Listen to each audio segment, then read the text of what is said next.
équipe bi ko seq ñoom ñaar ñëpp ay yor nañu joueur te ay footballkat yu mag lan mais am nañu yaakaar bu baax Taïba parce que xam nañ performance bi am te Taïba xam na ne du équipe bu ndaw boo xamante ni ku sóoroog moom daal di nga xam ne jonjante nga ak Taïba am nañu yaakaar bu baax a baax ci moom parce que am na qualité de joueur pare nan supporters yi pare nan ñëpp daal pare nan waajal nañ ko ni ñu ko war a waajale lépp dañuy ñaan yàlla mi nga xamante ne mooy maye ndam mu may nu ndam rek loolu daal moom la ñuy ñaan mais équipe bi moom wax dëgg fi yàlla moom pare na da tiro bi wala day jeexee ci non am ma yaakaar ni dinañ egg tiro bi de d'après su ma jàngatee ñaari équipe yi nga xam ne ñoo ko seq am ma yaakaar ne dinañ egg tiro bi parce que ñaari équipe boo leen xool football nag dafa tërë di moom mais ñaari équipe boo leen xool daanaka seen dimension yi tolloon quoi bokkuñu ay qualité waaw loolu moom jàpp ma dinañ egg tiro bi moom jàpp naa dañ koy gagner sur le terrain. jërëjëf incha allah ci jàmm. sant yàlla rek ñu ngi ci jàmm bu baax. Taïba Mbaye renaissance bu Kër Magueye.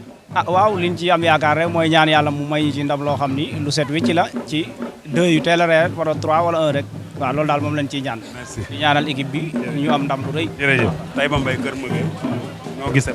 man damaa ñëw seetaan si rek. Taïba Mbaye Kër Magueye. ak Kër Magueye. 2-0 rek. 2-0.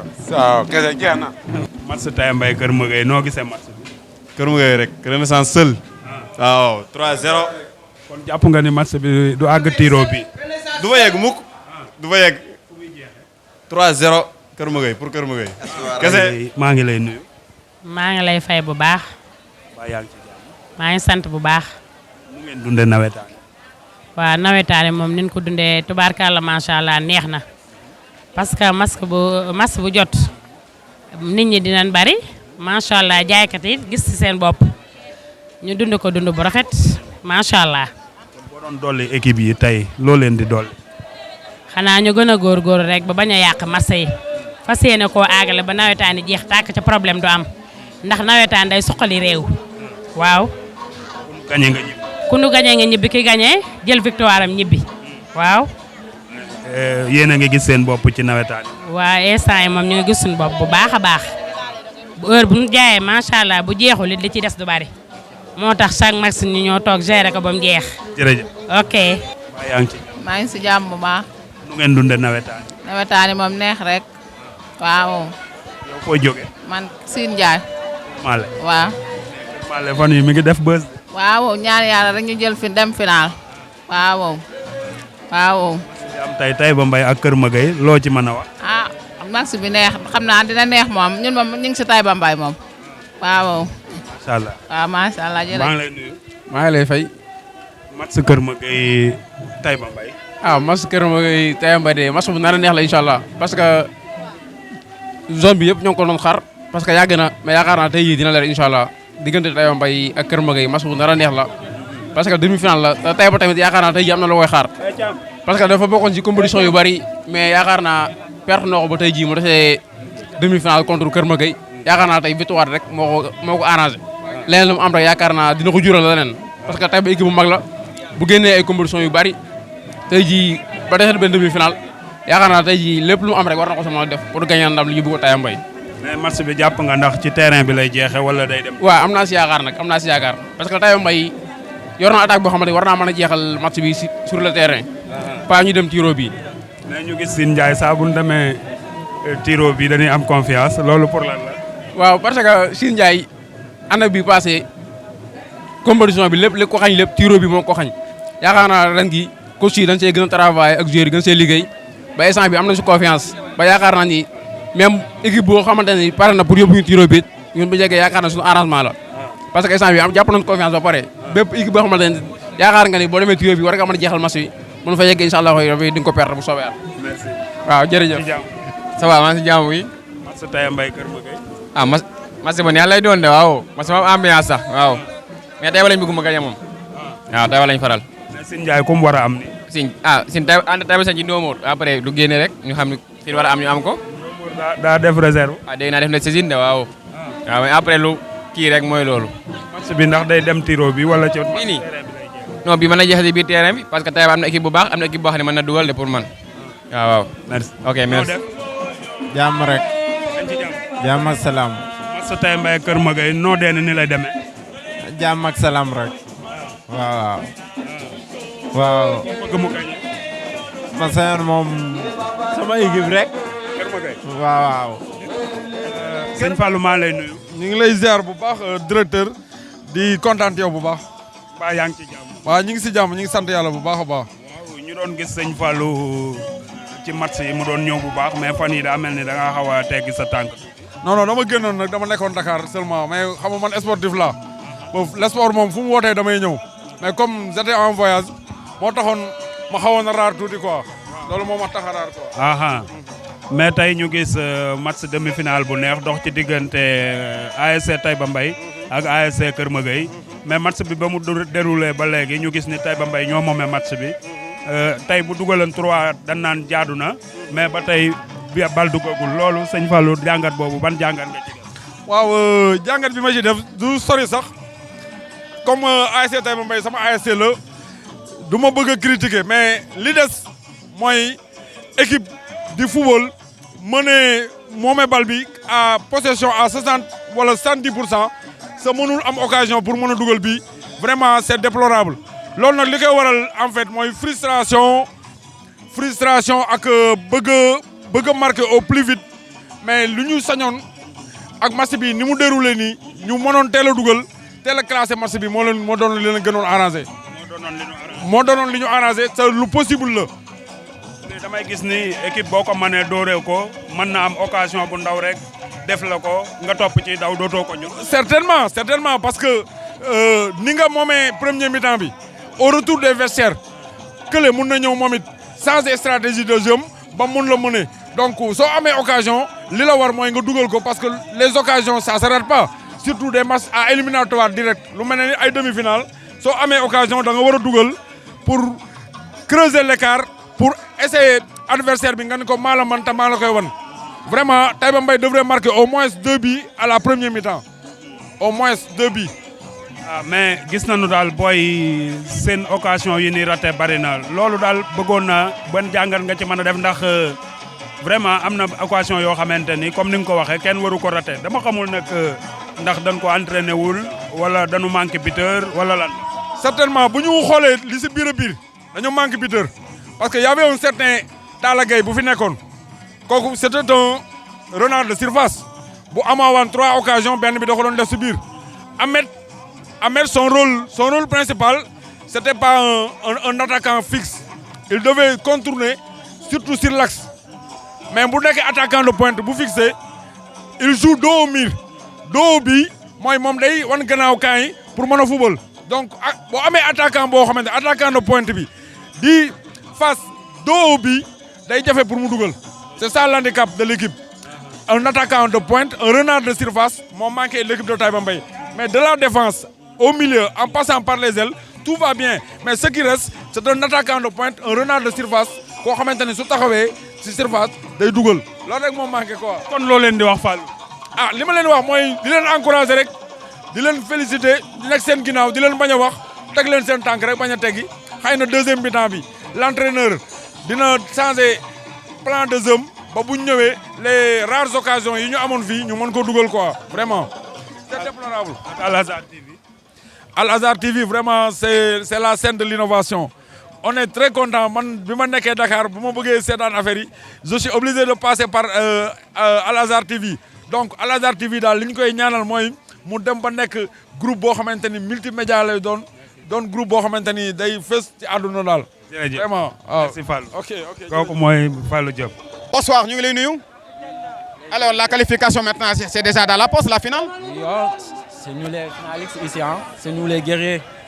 Mais nous sommes très contents pour ce match-là parce que dans ce match, c'est beaucoup de difficultés, mais on a sorti avec un bon terrain, bon match. On dit daal alhamdulilah. Est-ce que jàppoon ngeen ne terrain bi mën ngeen ko gagner ci terrain bi. Oui, mënoon nañ koo gagner parce que ñun ay joueurs lañ parce que boo xoolee ñun ay joueurs rek lañ indi qualité joueurs yi mu indi moom lañ indi parce que ñun duñ def loo xamante ni risque la. Malgré nag Taïba Mbaye maanaam équipe bu baax la mais ñun tamit boo xoolee ñun efficacité bi ñu doon joué fii yaakaar naa ñun tamit équipe bu baax lañ yor ndax attaques yi ñu am di ko raté donc mooy suñ problème mais ñun dañuy joué carrément te ñu ngi sant yàlla bu baax ci victoire bi parce que tamit ñun indi nañ équipe bu mag comme les autres équipes ñu ngi wax daal maanaam Ndomor mu xaaju ci final bi te xam ne du yomb. Alors en finale vous avez Ndomor Diop. Oui nous sommes en Ndomor mais dañ koy gagner incha allah. Ndomor c'est la meilleure équipe. Non c'est la meilleure équipe mais c'est le football hein. buñ jugee si terrain bi amatul équipe bu mag équipe bu ndaw parce que boo xoolee si tubaab bi amatul équipe bu mag ak équipe bu ndaw parce que boo xoolee foofu ba dooni Séville mën naa gagné Barça mais comme équipe bu mag équipe Séville Barça Séville Barça Real c'est pas Ndomor Diop Keur Magueye, il faut le dire. C'est comme ça parce que Barça c'est malgré c'est le jeu, donc c'est du sport. C'est le sport parce que Ndomo équipe bu mag la mais boo xoolee Barça tamit équipe bu mag la comme équipe bu ndaw ñun bi ñuy ñëw fii malgré dañoo xeeboon mais boo xoolee tey ñu ngi en finale kon daanaka football jaratul xeeb maanaam parce que boo duggee si terrain bi rek fulla la ak fayda ak jom. Alors comment l'équipe de Keur Magueye a fait pour arriver en finale? Non ñu ngi entraîné comme ni ñu waree woon maanaam jël suñuy précaution yoo xamante ni maanaam mën na ni moo ñu indi fii tey fi ñu yegg nii. parce que première qualification première année mu bokk nawetaan ñëw finale. loolu yombul parce que boo xoolee malgré les efforts maanaam équipe bi ko def yëpp si zone bi yëpp daanaka bi ñu ñëwee dañoo toog mais ñun malgré maanaam ñu ñëw première année dem finale loolu yombul kon dañuy wax ne alhamdulilah. alors finale championnat alors parrainé par le parc éolien de Taïba Ndiaye. parce que nañu ñëpp xaar pour déwén incha allah parce que déwén tamit dañuy indiwaat leneen parce que déwén ñun yaakaar naa ñun bëgg nañoo weesu fii bu baax a baax parce que déwén nañu séentu départemental phase nationale et cetera parce que ñun yaakaar naa yoon bi ñu jël nii bu ñu ko teggiwul dañuy dem si kanam incha allah te loolu lañ bëgg. alors bonne chance. Bonne chance et bonne finale. Non, merci beaucoup. Déception encore? Wow, une grosse déception même. Alors la meilleure équipe, l'équipe de Taïba n'arrive toujours pas maintenant à gagner sur le terrain.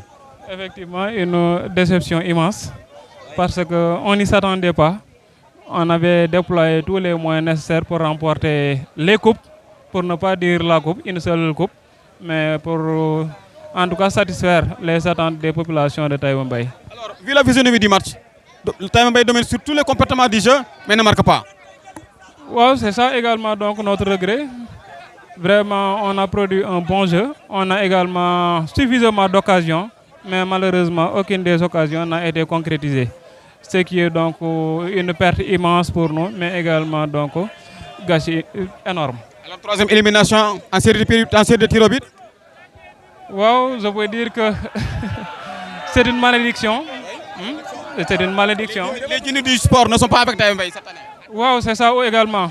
C'est la loi également du foot. Des fois, on est au meilleur de notre forme, mais malheureusement, il y a également donc les réalités des navétanes. Si on ne marque pas, on risque de payer les pots cassés. Donc, on se donne rendez-vous l'année prochaine?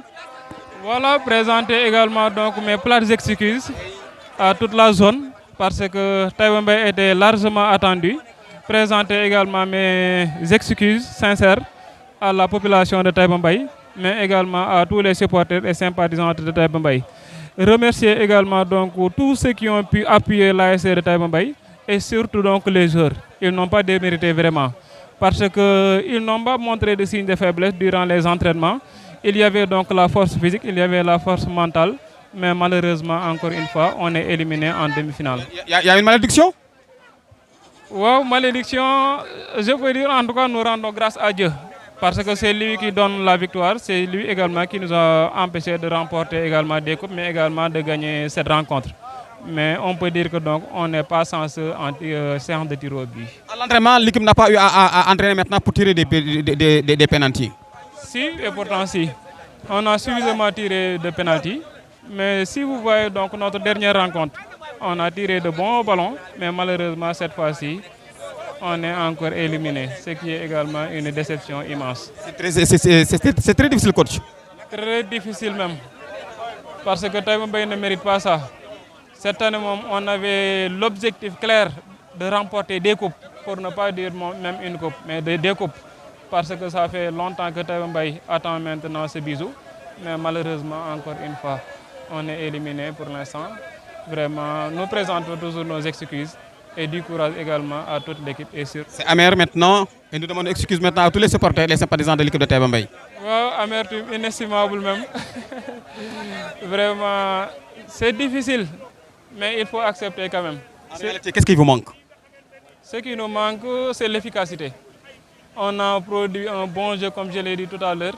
On a également des occasions immenses, mais malheureusement, aucune d'entre elles n'a été concrétisée. Ce qui est donc malheureux pour nous. Merci, coach. Et à la prochaine fois. Jusqu'à l'année prochaine. Merci, coach. Merci. Donc, c'était maintenant Al-Azhar TV, Djingue Info maintenant depuis le stade David Village. Dans un match, dans une demi-finale jouée entre maintenant l'équipe de l'ASC Taïba Mbaye et l'équipe de l'ASC Renaissance Keur Magueye. Au final, à la fin du match, avec l'épreuve fatidique, comme je l'ai dit, de la série du tir au but, l'équipe de Renaissance a eu maintenant sa qualification au tir au but devant l'équipe de Taïba Mbaye. Et que la finale maintenant, pour le moment, c'est programmé entre l'équipe de Renaissance Keur Magueye qui jouera maintenant l'équipe de Ndombor Diop. Le 12, Inch'Allah, le mercredi 15 octobre 2025.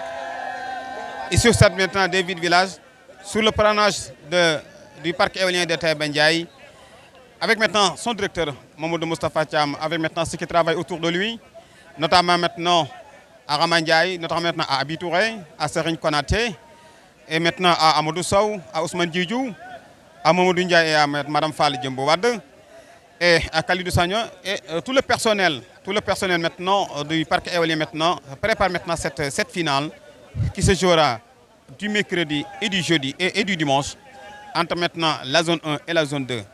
Nous vous donnons maintenant rendez-vous ci yeneeni jamono ci beneen jataay ci beneen taxawaay à Al-Azhar TV. À la prochaine fois, Djingue Info.